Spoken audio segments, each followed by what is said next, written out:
Class 8-এর এটা রায় ও Martin প্রশ্নবিচিত্রা বই, যেখান থেকে আজকে আমরা ভূগোল সাবজেক্টের একটা কোয়েশ্চেন মডেল যেটা প্র্যাকটিস করব, সেটা হচ্ছে বেড়াচম্পা এবং Bankura mission girls high school উভয়েরই প্রশ্ন। দেখো প্রশ্নটা, চলো সলভ করি। সঠিক উত্তর নির্বাচন করে লেখো। তো প্রথমের যে প্রশ্নটা সেটা হচ্ছে তরল মাধ্যমে প্রবাহিত হতে পারে না। তো তরল মাধ্যমে প্রবাহিত হতে পারে না, এই তিনটে হচ্ছে ভূমিকম্পের তরঙ্গ। ভূমিকম্পের তিনটে তরঙ্গ, PSL। পি তরঙ্গ হচ্ছে প্রাইমারি তরঙ্গ, এস হচ্ছে সেকেন্ডারি তরঙ্গ, ঠিক আছে। তো এই তিনটের মধ্যে যেটা তরল বা অর্ধতরল মাধ্যমে প্রবাহিত হতে পারে না সেটা হচ্ছে এস তরঙ্গ। এস তরঙ্গ তরল বা অর্ধতরল মাধ্যম দিয়ে প্রবাহিত হতে পারে না। পি তরঙ্গ সব রকম মাধ্যম দিয়েই প্রবাহিত হতে পারে এবং এল তরঙ্গও কঠিন মাধ্যম দিয়ে প্রবাহিত হতে পারে। দেখো দ্বিতীয় প্রশ্ন হচ্ছে ভূত্বকের বেশিরভাগ অংশ জুড়ে আছে। তাহলে ভূত্বকের বেশিরভাগ অংশ জুড়ে যেটা আছে সেটা হচ্ছে অক্সিজেন। প্রায় 46% হচ্ছে অক্সিজেন ভূত্বকের, ঠিক আছে। তো নেক্সট প্রশ্ন দেখো, পৃথিবী পৃষ্ঠের গড় তাপমাত্রা কত? পৃথিবী পৃষ্ঠের গড় তাপমাত্রা হচ্ছে 15 ডিগ্রি সেলসিয়াস। এটা প্রায় প্রথম যে দুটো স্কুল সলভ করেছিলাম সেই দুটো স্কুলেও এই প্রশ্নটা এসছে, তাহলে তোমরা বুঝতে পারছো যে এই প্রশ্নটার ইম্পর্টেন্স কতটা। দেখো প্রতি 33 মিটার গভীরতায় 1 ডিগ্রি উষ্ণতা বৃদ্ধি পায়। অর্থাৎ আমরা যদি ভূপৃষ্ঠ থেকে 33 মিটার মাটি খুঁড়ে নিচে যাই তাহলে তাপমাত্রা 1 ডিগ্রি বৃদ্ধি পেয়ে যাবে, মানে 33 মিটার নিচে এই তাপমাত্রা হয়ে যাবে 16 ডিগ্রি সেলসিয়াস। এটাও তোমরা মনে রাখবে। 4 দাগের প্রশ্নটা হচ্ছে গুরুমণ্ডলের ক্রফেসীমা এবং নিফেসীমার মাঝে আছে। দেখো আমাদের অভ্যন্তর 3টে ভাগে বিভক্ত। এটা হচ্ছে ভূত্বক, তারপর গুরুমণ্ডল, তারপর হচ্ছে কেন্দ্রমণ্ডল। গুরুমণ্ডল আবার দুটো ভাগে বিভক্ত, ক্রফেসীমা এবং নিফেসীমা। তাহলে ক্রফেসীমা এবং নিফেসীমার মাঝখানে একটা বিযুক্তি রেখা আছে, যে বিযুক্তি রেখা ক্রফেসীমা এবং নিফেসীমাকে ভাগ করেছে, মানে বিভক্ত করেছে। তাহলে এই বিযুক্তি রেখাটির নাম কি? দেখো ক্রফেসীমা আর নিফেসীমা, যেভাবে একটা ভিডিওতে আমি বানিয়েছিলাম, CR, ক্রো, ফে, সি অ্যান্ড মা, তারপর নি, ফে, সি, মা। দেখো FESIMA সীমা, FESIMA ফেসিমা, ফেসিমা, দুটোতেই ফেসিমা রিপিট হচ্ছে। তাই এই যে বিযুক্তি হবে, এই বিযুক্তি হবে রেপিত্তি বিযুক্তি। কনরাড বিযুক্তি হচ্ছে সিয়াল এবং সীমার মাঝে। গুটেনবার্গ হচ্ছে তোমার গুরুমণ্ডল আর কেন্দ্রমণ্ডলের মাঝে। তাহলে এটার যেটা সঠিক উত্তর সেটা হবে রেপিত্তি বিযুক্তি। 5 প্রশ্নটা দেখো, মহাদেশীয় ভূত্বক। আচ্ছা, ভূত্বকের দুটো পার্ট, আবার এই ছবিটা আঁকি, ভূত্বক, গুরুমণ্ডল, কেন্দ্রমণ্ডল। তাহলে ভূত্বকেরও দুটো পার্ট, একটা হচ্ছে সিয়াল এবং সীমা। তো সিয়াল এবং সীমার মাঝে যে বিযুক্তি রেখা সেটা হচ্ছে কনরাড বিযুক্তি রেখা। তো সিয়াল যে স্তরটা সেটা হচ্ছে গ্রানাইট শিলা দিয়ে গঠিত এবং সীমা যে স্তরটা সেটা হচ্ছে ব্যাসাল্ট শিলা দিয়ে গঠিত। সিয়াল হচ্ছে আপার স্তর, মানে আপার লেয়ার সিয়াল, এবং সীমা হচ্ছে তার নিচের স্তর, সীমা হচ্ছে নিচের স্তর। তাহলে এখানে মহাদেশীয় বলেছে, মানে সিয়াল হবে গ্রানাইট শিলা দিয়ে গঠিত। এটার সঠিক উত্তর গ্রানাইট শিলা দিয়ে গঠিত। 5 দেখো, পৃথিবীর অভ্যন্তরে কেন্দ্রমণ্ডল স্তরটি। আচ্ছা, আবার সেই একই ছবি, ভূত্বক, গুরুমণ্ডল, কেন্দ্রমণ্ডল।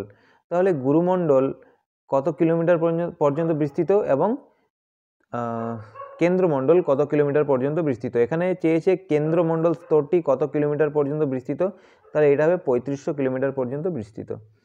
মানে পৃথিবীর অভ্যন্তরে কেন্দ্রমণ্ডল স্তরটি 3500 কিলোমিটার পুরু।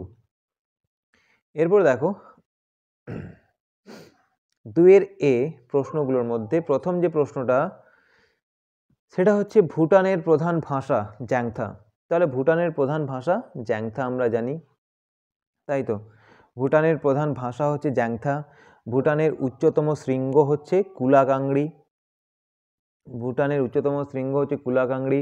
ভুটানের তোমার নদী হচ্ছে মানস, ভুটানের প্রধান নদী মানস। রাজধানী হচ্ছে থিম্পু, থিম্পু হচ্ছে রাজধানী, এবং ভাষা হচ্ছে জাংথা। তাহলে এই পয়েন্টসগুলো তোমরা মনে রাখবে। নেক্সট যে প্রশ্ন বলছে, দেখো এটা, মূল্যবান রত্ন হিসেবে শ্রীলঙ্কার পদ্ম রাগমণির খ্যাতি পৃথিবী জোড়া। দেখো পদ্ম রাগমণি শ্রীলঙ্কায় পাওয়া যায়, কিন্তু এতটা পরিমাণে ওটা বিখ্যাত নয় যেটা শ্রীলঙ্কায় পাওয়া যায়। শ্রীলঙ্কায় দারচিনি খুব বেশি বিখ্যাত, এই জন্য শ্রীলঙ্কাকে দারচিনির দ্বীপ বলা হয়। এছাড়া লবঙ্গ, গোলমরিচ এইসব পাওয়া যায়। তোমার রত্ন এখানে পাওয়া যায়, যেমন নীলকান্তমণি, পদ্মরাগমণি, এগুলো পাওয়া যায়, কিন্তু এতটা পরিমাণ এটা বিখ্যাত নয়। যেটা পৃথিবী বিখ্যাত যে পদ্মরাগমণির কথা এইখানটাই বলা হয়েছে, সেটা হচ্ছে মায়ানমার। মায়ানমারের পদ্মরাগমণি এখানটাই পৃথিবী জোড়া বিখ্যাত। তাহলে এইখানটায় যে সঠিক উত্তর হবে, এটা হবে ভুল, এটা শ্রীলঙ্কা হবে না, এটা হবে মায়ানমার, এটা হবে মায়ানমার। তারপর দেখো বিয়ের দাগের প্রশ্নটা দেখো, নেপাইদাও হচ্ছে কোন দেশের রাজধানী? তাহলে নেপাইদাও হচ্ছে তোমার মায়ানমারের রাজধানী।